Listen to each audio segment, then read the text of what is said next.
And good evening, guys. It is 9:55 p.m. on Tuesday, March 26, 2019, 9:54 p.m. New York time.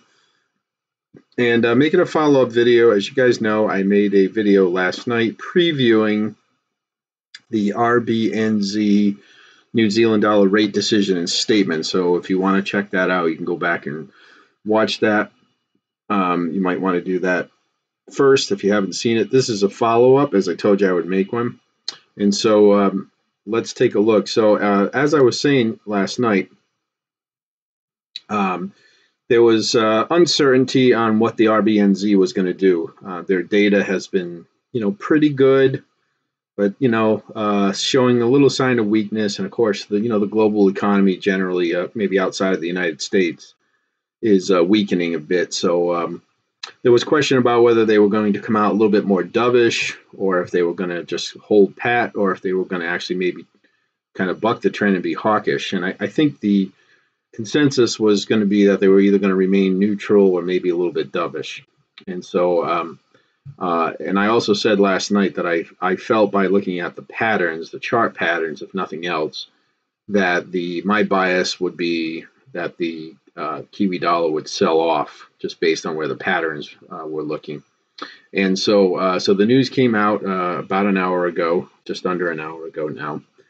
And this basically sums it up right here.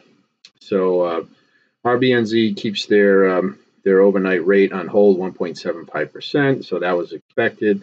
But this is really the key.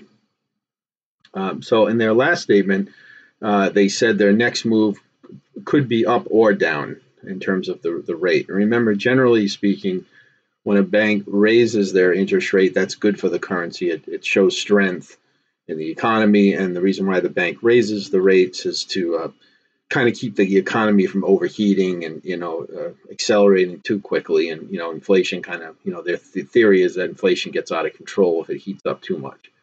So when a central bank raises rates, it's good for the economy. When they cut rates, the currency generally will be weakened, such as what we see with the euro, Japanese yen, etc.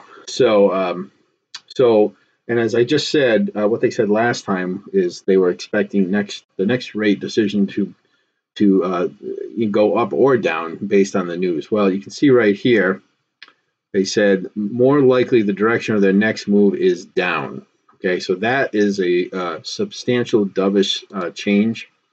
And then these are just a few of the key points. Balance to inflation risk has shifted to the downside. Global economic growth has continued to weaken.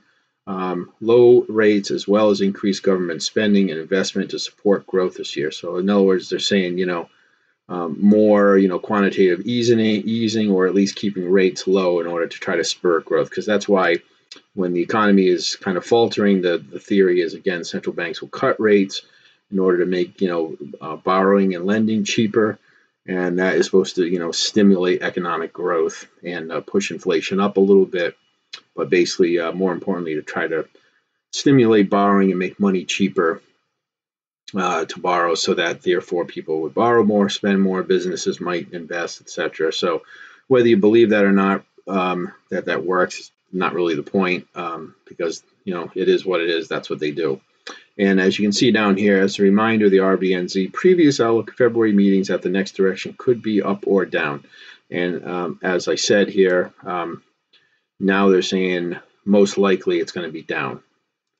Okay, so that is a pretty substantial change. And so if you look at the New Zealand dollar, it has indeed sold off. There was an initial immediate drop. The Kiwi dollar immediately dropped 80 pips. Things have kind of pulled back and have quieted down a little bit. Not unusual given that we're in the Asian session. There's not a lot of volume and liquidity in the market. It's going to be interesting to see what happens when the New York session, when the London session opens and all the volume comes back. I just don't see at this point how the market can take this, anything but dovish for the Kiwi dollar. And especially since I was saying last night that some of the investment houses are saying that the Kiwi was overvalued anyways, and so it's almost like the market was looking for a reason to push it down.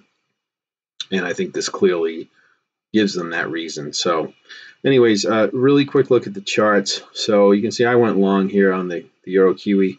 I didn't go in right away. I mean, this initial spike happened almost immediately. So unless I had gotten in ahead of time, I would have missed this. Unfortunately, there's a lot of pips here. So I did take a long on the Euro Kiwi.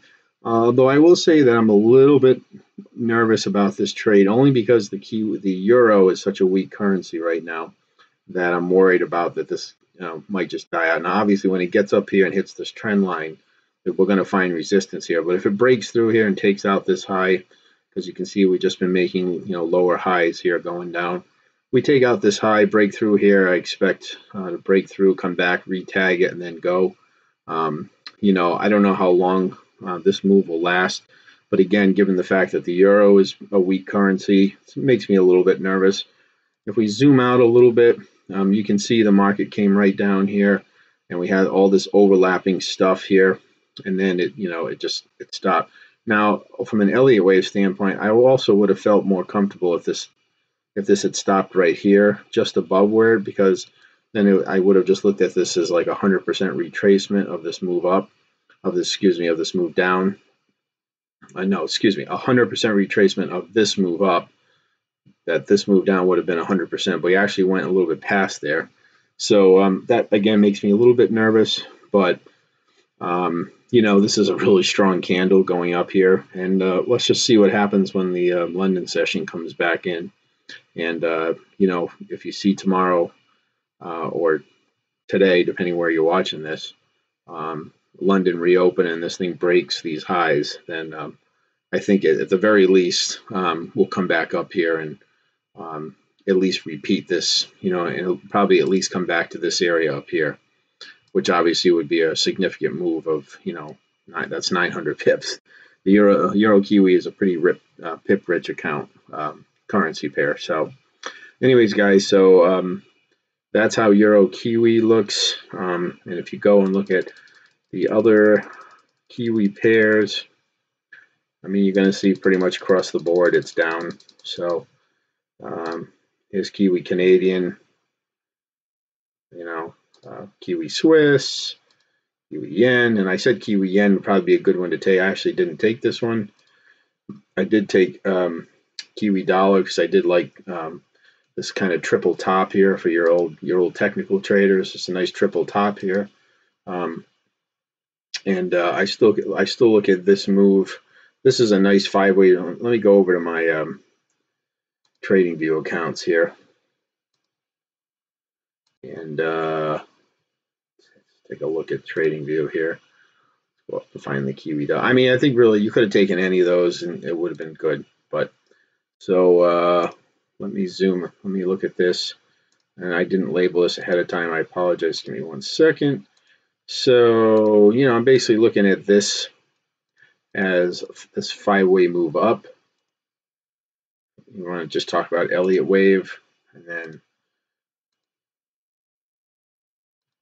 we're going to go down for wave C. So 5-way move up, and then an ABC correction down, and this is the end of the wave B, and now we'll move down for C. Now, a good rule of thumb is that A and C are about the same length. So if this move down was a wave A, let's say this is inevitably what it is. This is 385 pips or so. Here's the daily chart. So pretty much the same move down, because this came back up to almost the same high right here and right here. So we can move this up a little bit right there. So, if this turns out to be an ABC, I expect price to come down and tag this area. So this could be a nice move.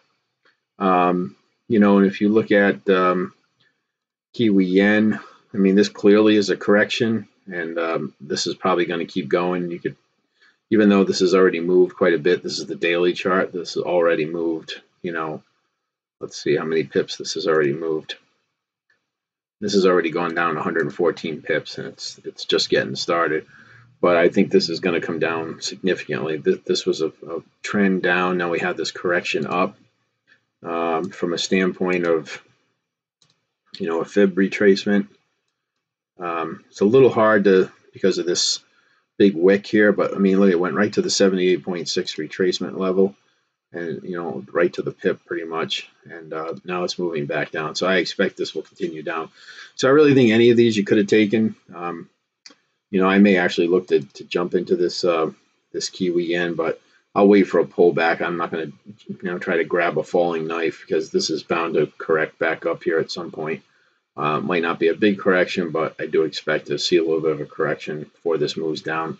But any of these that you may have taken will be good, and that's it. So that's the deal, guys. I think this was very negative for the New Zealand dollar. I don't think the market was expecting them to be this dovish in terms of saying next move likely down. If they hadn't changed this, if they kept saying, they could have said all this right here, but if they had left this statement in that the next direction could be up or down, I don't think this would have had nearly the effect. I think it probably would have just been, maybe a one session, retracement, correction on the Kiwi, and then it would have kept going up, because I think the market probably would have shook off all of this stuff.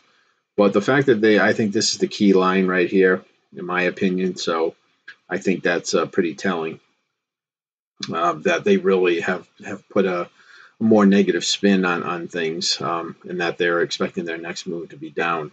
But again, if they had kept it neutral, that would have been a different story. So anyways, guys, that's it. Don't want to beat a dead horse. But like I said, if you watched the video last night, we reviewed this, and I did say that at the time that I thought my bias was to the downside, and it looked like that was correct. So if you're not already in, your decision about whether you want to get in or not, certainly. But if you do, you might want to wait for a little bit of a pullback. But sometimes on these really strong reports, you don't get the pullback; it just keeps going. So, but obviously that's you have to have some stomach for the risk. And if it does turn around and retrace, back up, you could have some significant drawdown, just get a really bad fill. So, of course, it's up to you. So, but if you did get in, good. As always, manage your trade. Never assume, even with these big moves, that they're going to be, sustained forever. The Asian session is a completely different animal than the New York and London sessions. But I don't really see that the London traders can really reverse this, because, look, from a fundamental standpoint, this is not good.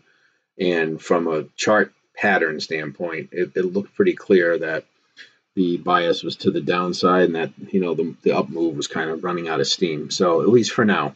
So, of course, these are all data dependent. So if the Kiwi dollar continues to have strong data, then the bank might change their view over the next few months. But for now, I would say we'll at least see a substantial correction in the New Zealand dollar up move at the minimum. So, all right, so that's it, guys. Hope you enjoyed it, and I hope you make some pips, and have a good rest of the night.